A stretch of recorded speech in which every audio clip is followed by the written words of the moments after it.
माता कूष्मांडा की कथा। माँ दुर्गा के चौथे रूप का नाम कूष्मांडा है। नवरात्र के चौथे दिन कूष्मांडा देवी के स्वरूप की ही उपासना की जाती है।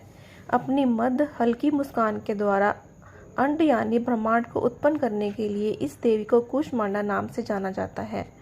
जब सृष्टि नहीं थी, चारों ओर तरफ अंधकार ही अंधकार था, तब इसी देवी ने अपने ईष्ट हास्य से ब्रह्मांड की रचना की थी।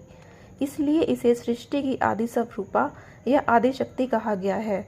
इस देवी की 8 भुजाएं हैं, इसीलिए अष्टभुजा कहलाई। इसके 7 हाथों में कमंडल, धनुष, बाण, कमल पुष्प, अमृत पूर्ण कलश, चक्र तथा गदा है। 8वें हाथ में सभी सिद्धियों और निधियों को देने वाली जपमाला है। इस देवी का वाहन सिंह है और इन्हें कुम्हड़े की बलि प्रिय है। संस्कृत में कुम्हेड़े को कुष्मांड कहते हैं, इसलिए इस देवी को कूष्मांडा कहा जाता है। इस देवी का वास सूर्य मंडल के भीतर लोक में है। सूर्य लोक में रहने की शक्ति क्षमता केवल इन्हीं में है, इसीलिए इनके शरीर की कांति और प्रभा सूर्य की भांति ही देदीप्यमान है। इनके ही तेज से 10 दिशाएं अलौकित हैं। ब्रह्मांड की सभी वस्तुओं और प्राणियों में इन्हीं का तेज है।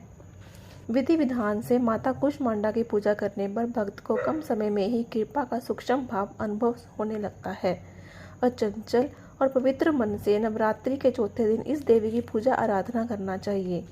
इससे भक्तों के रोगों और शोकों का नाश होता है तथा उसे आयु, यश, बल और आरोग्य प्रदान होता है। इस देवी आदियों व्याधियों से मुक्त करती है और उसे सुख, समृद्धि और उन्नति प्रदान करती है। इस देवी की उपासना में भक्तों को सदैव तत्पर रहना चाहिए।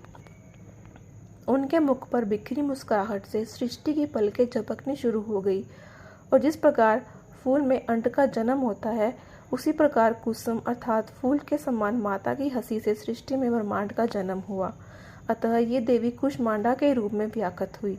इस देवी का निवास सूर्य मंडल के मध्य में है और यह सूर्य मंडल को अपने संकेत से नियंत्रित कर रखती है। जय श्री कृष्ण।